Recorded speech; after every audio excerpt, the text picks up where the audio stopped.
I just got back from spending 22 days in Japan, and while on our trip we visited Tokyo, Kamakura, Yokohama, Kyoto, Nara, Kurashiki, Kojima, Hiroshima, Miyajima, Kanazawa, Takayama, and Hakone. 12 cities in 22 days. I think I need a vacation from my vacation. But during our travels, there were some things that we absolutely adored about Japan, and other things that left us scratching our heads. For today's video, I'm going to give you 10 things that I wish I knew before visiting Japan. For those of you who don't know me, my name is Drew. What to do? It's nice to meet you. Let's talk Japan. Number one, the most important detail other than lodging is knowing how you're going to get around while in Japan. You don't need to be as ambitious as we were visiting 12 cities in 22 days. But if you're visiting the hotspots like Tokyo, Osaka, Kyoto, etc., this is what you need to know. Every major city in Japan has excellent and well-connected train, bus, and tram systems. In Tokyo, for example, you literally have everything. From its always-on-time JR lines to the subway, getting around in Tokyo is simply a matter of deciding your mode of transit based on your itinerary. But in smaller cities like Kojima, which is a part of the Okayama prefecture, you don't have as many options and you have to plan ahead to make sure you get from point A to point B in the most efficient manner as possible. Let's get into the nitty-gritty. While in Tokyo, the majority of the time we used our JR Pass to get around using the train systems. The JR Pass gives you access to all train and bus systems operated by Japan Rail. We found that it fit our needs due to how much we had planned to travel between cities within Japan. Something to note that there was a price increase starting October 2023 for the JR Pass, which unfortunately does decrease the value added to a foreign visitor purchasing the JR Pass and using it while in Japan. But for us, we thought of it as, well, we still need to use the JR Pass. It's the most efficient way. It's one of the easiest, quickest ways for us, and we decided to go the JR Pass route. I would be curious to know, even for myself, if you've traveled to Japan before, and before the price increase happened for the JR Pass, would you still purchase and use the JR Pass in 2024, 2025? Or are you someone who's saying, well, it's not really worth it, even for the amount of travel that we did in 22 days? That kind of information would be great for the community if you could leave it down in the comments. To reiterate, our experience with the JR Pass was pleasant, especially in Tokyo. All trains were on time, they were clean, and if there were delays, they were clearly outlined on Google Maps or they were being outlined within the train tram system itself. Now, there were some experiences that were not covered by the JR Pass, meaning that we had to pay round trip fares for certain day trips that we wanted to take. One example is visiting the neighborhood of Shimokitazawa, which is actually an hour away from Tokyo Station. That just gives you an idea of how large Tokyo is, traveling an hour away from a place and it's still the same city. We also had to do the same thing when visiting Kamakura, which is one of Japan's ancient capitals. The fares weren't crazy expensive, probably less than $10 in total price, but something to keep in mind if you're going to use a JR Pass, there are some train systems or train lines that do not go from where you want to go that carry the JR name. So you have to pay a fair price. You have to pay a ticket price in order to get on the train and go to where you want to go. Assuming that you're going to be visiting Tokyo when you go to Japan, I think it's probably the number one place that people visit if they're going to go to Japan. At least it's the number one place for me. Something you need to know about Tokyo is that it's absolutely massive. The urban sprawl of Tokyo is unfathomable. Honestly, it's unfathomable from a North American standpoint. I live in New York City, and I think New York City's urban sprawl is massive. Tokyo's is on another level. Walking from point A in Ginza to point B in Shibuya is impossible day in and day out. You cannot sustain that level of walking every single day. So you will need to use public transit. You will need to use a car or a tram or a train or something like that to get from point A to point B, or you will exhaust yourself. Unless you're some kind of pro walker, pro hiker, I wouldn't recommend walking it everywhere you go. As dumb as this sounds, number two of things I wish I knew is to bring and to make sure that you bring good walking shoes. We walked 20,000 steps every single day for 3 weeks. We had one day where we walked damn near 40,000 steps. We had 38,000 steps in a single day, which is just, that's just a lot of walking. Even as someone who I'm an athlete. I'm an athletic person. I played sports. You just don't walk that much in a single day. Usually you're sedentary. You're sitting around, you're doing work, you're on the computer. Maybe you go outside for a walk with your dog or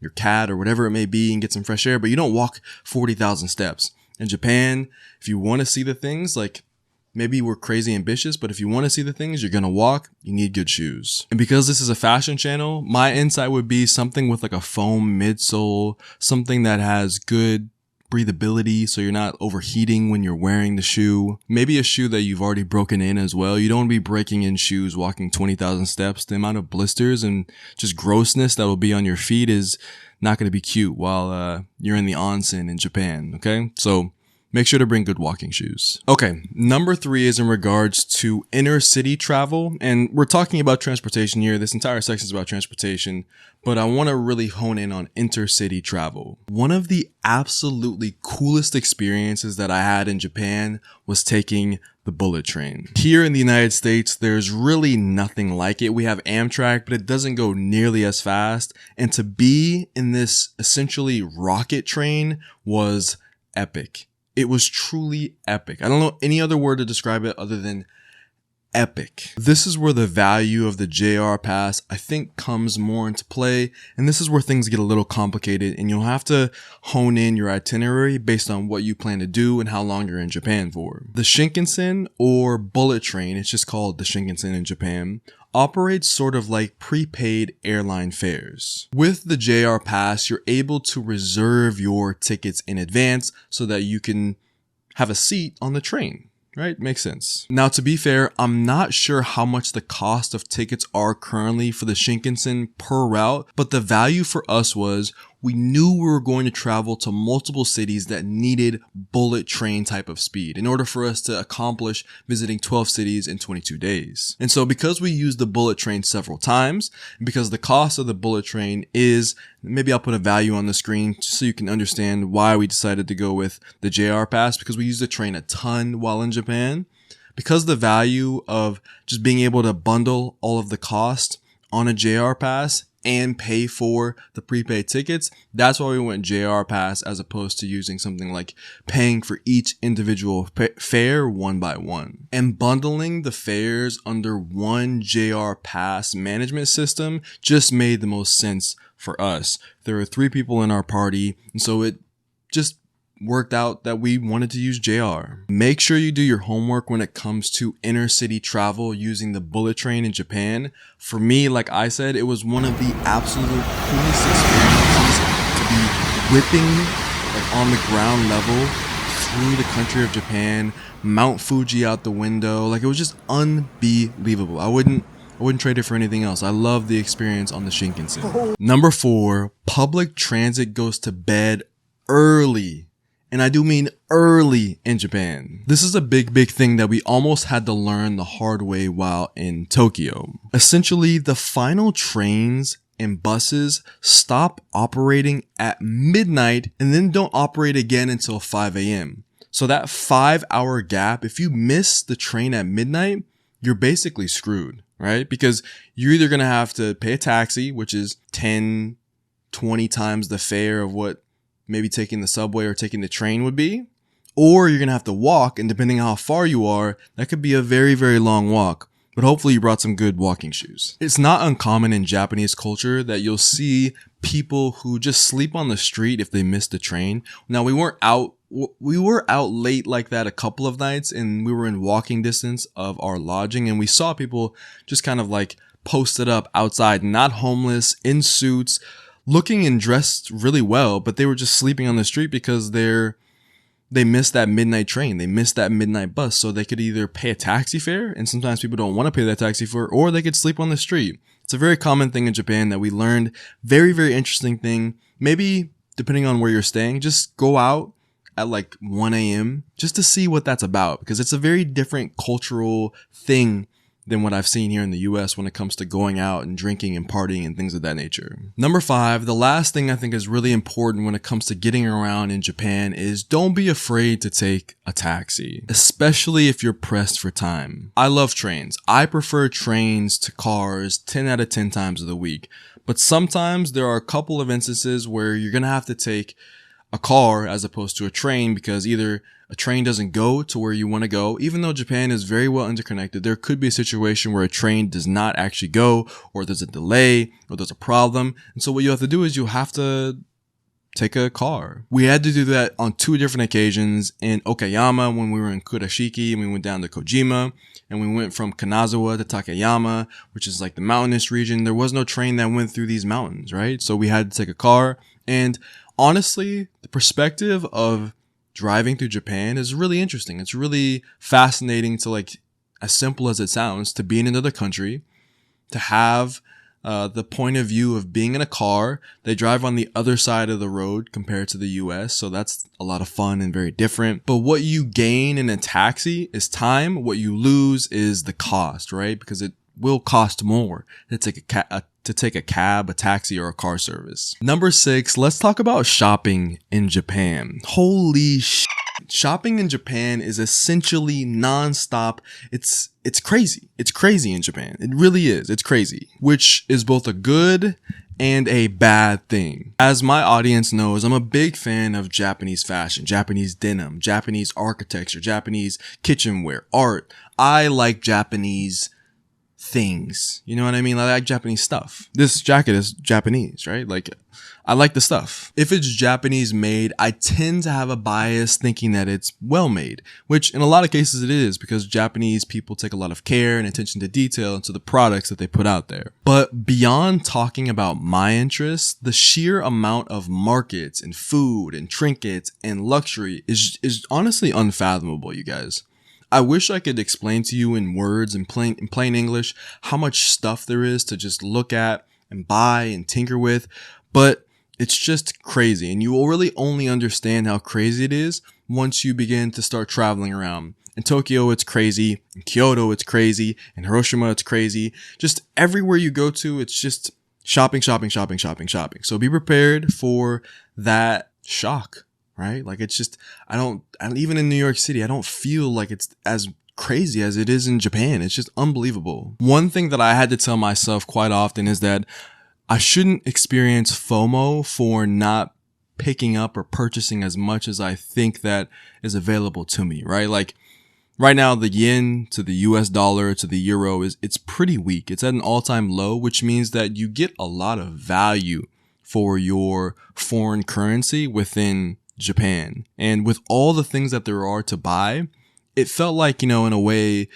every store, every instance, every shop, every market, there was something that would just be like, Drew, buy me. Like, I'm only 88 cents. Like, just, things like that, right? So take a deep breath. When you're in Japan, if the value of the yen is what it is, or if you're traveling there pretty soon, take a deep breath. Don't have that FOMO. Realize that, be intentional with your purchases. That's what we did. I made an entire pickups video highlighting the things that we got. We got a lot of things, but I think all the things that we purchased were really cool, Japan exclusive things you really can't get in the US. And it made it kind of stamped the memory of Japan with these physical products that, for example, you just can't get in the US. This is like a Japanese denim keychain from Pure Blue Japan, or Japan Blue Jeans, I think it is. But yeah, if you're curious to know the items that I picked up while in Japan, it's just the previous video to this one. You can watch it after this one's over. Number 7, this is a small but mighty tip, and it is always bring your passport with you while you're traveling and adventuring around Japan. And I mean, like, bring it with you while you're out and about.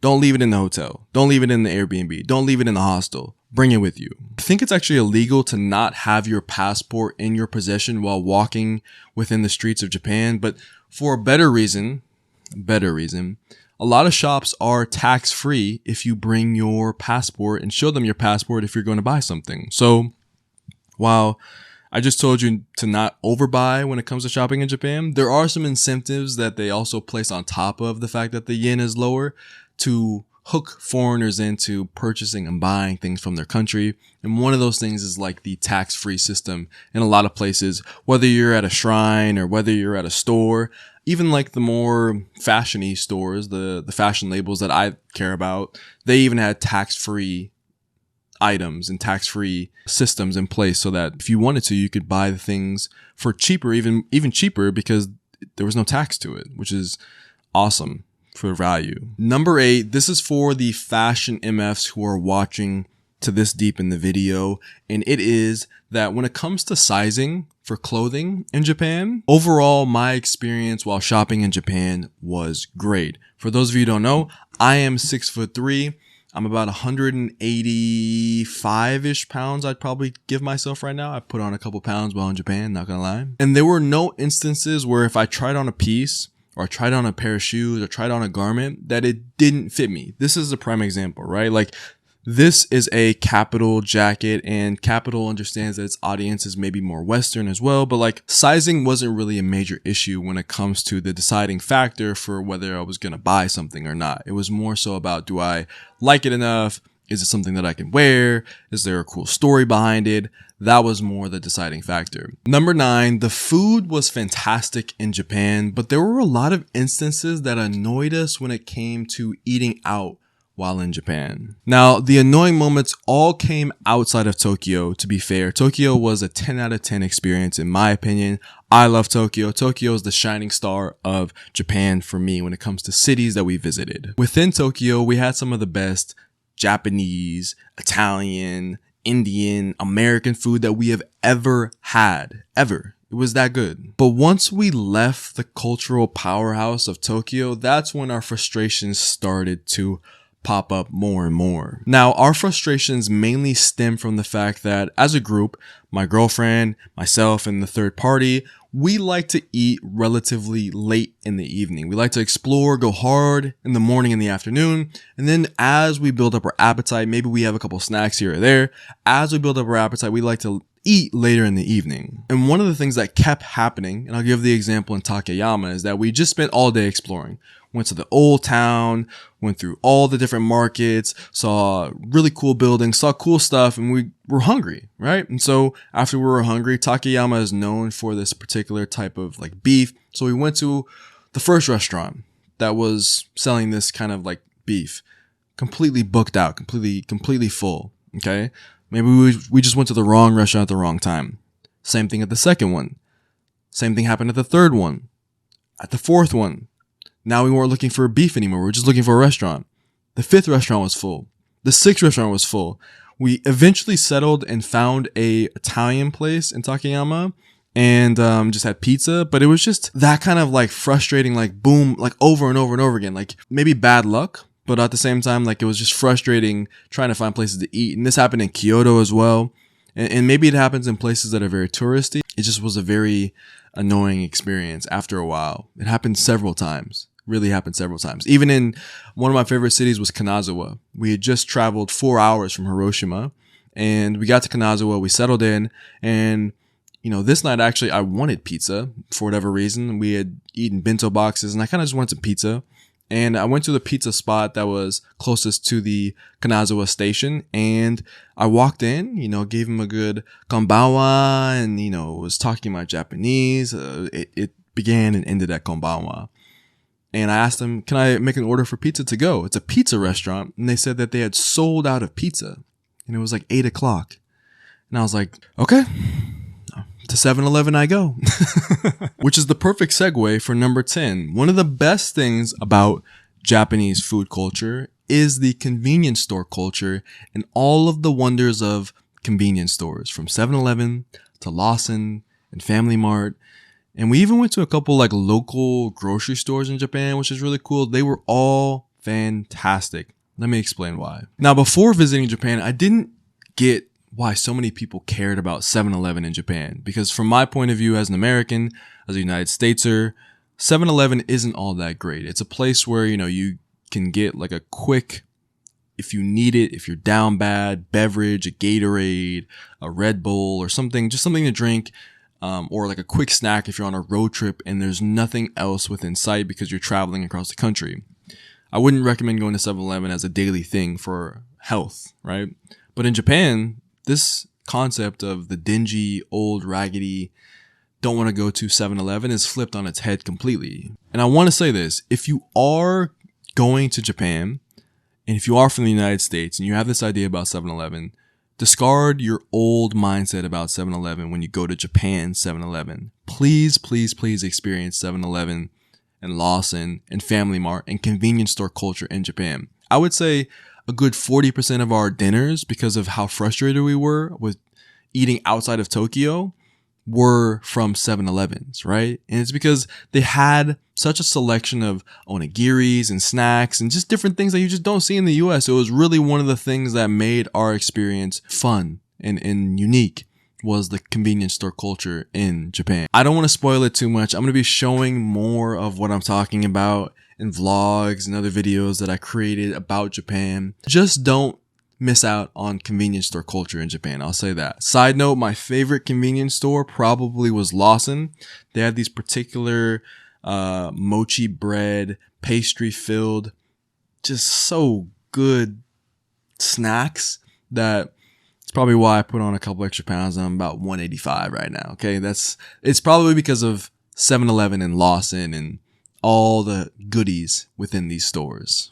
Let's get a word in for today's sponsor, Squarespace. Are you interested in making your very own website for a brand or creative project? Squarespace offers a comprehensive amount of features to help you create the website that you've always wanted. If you want to sell your products direct to consumer, or if you want to showcase your body of work, Squarespace makes it easy to do that and more. Currently, I'm using my Squarespace website as a hub for all of my content and as a way to direct those interested to my podcast and social media. If you need a design to help nudge you into creating your first website, this is your sign. Visit squarespace.com/DrewJoyner for 10% off your first purchase of a website or domain.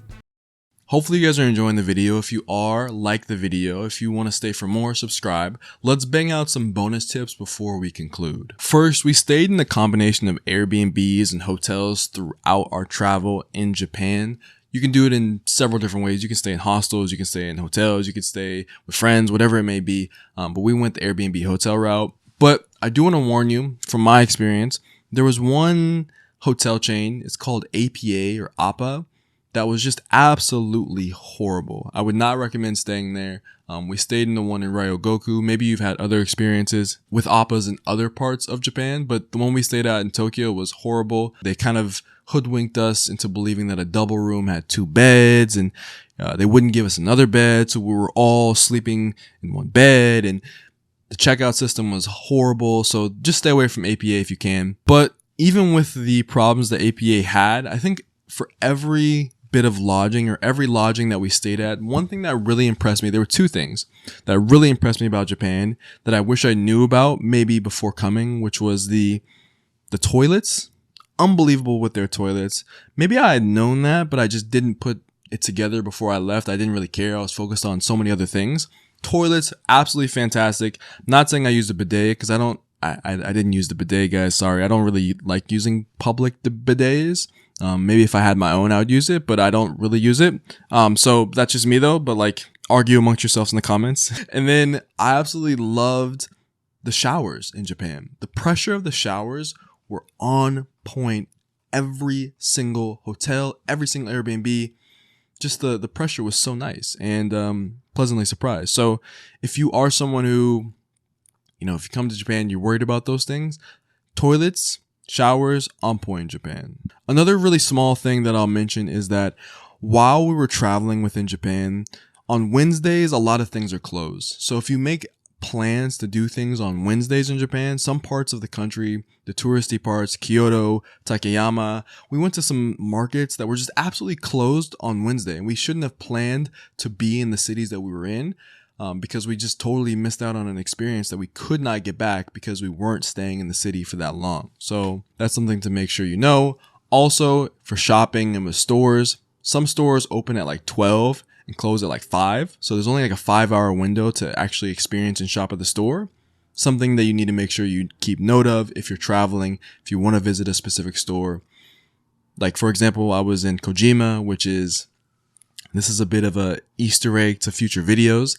I was in Kojima, which is Jean Street, which is the birthplace of Japanese denim. And we arrived at probably 2 o'clock, and most of the stores closed at 6.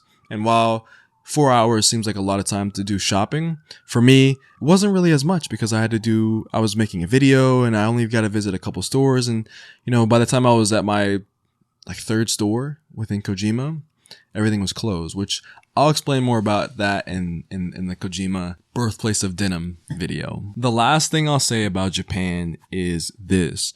Japan was undeniably one of the most incredible, if not the most incredible, arguably the most incredible place that I've ever visited on planet Earth. From the beaches of Miyajima to the onsens of Hakone and the glittering lights of Shibuya and Shinjuku, there was just so much to like and take in, and I'm still processing, honestly, the culture and everything that I experienced in Japan, and I plan to go back many, many times over because the culture and the people really made an impression on me that was something that I want to experience again and maybe share with more people or just experience it in a different way, right? If you have any additional questions about Japan, leave them down in the comments. If you're someone who's been to Japan and can answer these questions and has even more information about transit or transportation or shopping or just any tips, if you're local Japanese, anything that you can impart on the community to help make their experience while in Japan better, do that. I would appreciate it. The community would appreciate it. As always, I'm spreading peace, love, and positivity in 2024. So that means I'm spreading peace, love, and positivity to you and more. Wherever you are in the world, have a wonderful rest of your day. Abianto. Peace. Yo, what is good? Post vid. Hit a fist bump for the one time. Bop. Thank you so much for staying to the end of the video. You know we have to hit it with the 2-time fist bump. Get your fist ready. If you didn't do the first fist bump, this one's for you, okay? Here's the second fist bump. Come on, give me some love, bro. Or sis. Bop! Thank you so much for staying to the end of the video. It means more than you could ever know. Let's talk PVV. What else do you want to know about Japan, PVV? My next video is going to be me talking about my experience as a person of color, as a black man in Japan, which I think will offer some interesting insights for other people who aren't, Anglo tourist or European tourist or American tourist coming to Japan. So I think that perspective will be valued and it'll be interesting for the internet. Also, it'll have a bit of fashion flair to it as well. So just anything else you want to know about Japan, leave it down in the comments. #PVV when you comment. So I'll see it. I'll see you guys in next week's video. Anything else you want to talk to me about, let me know down in the comments. #PVV. I'll see you guys soon, okay? Peace.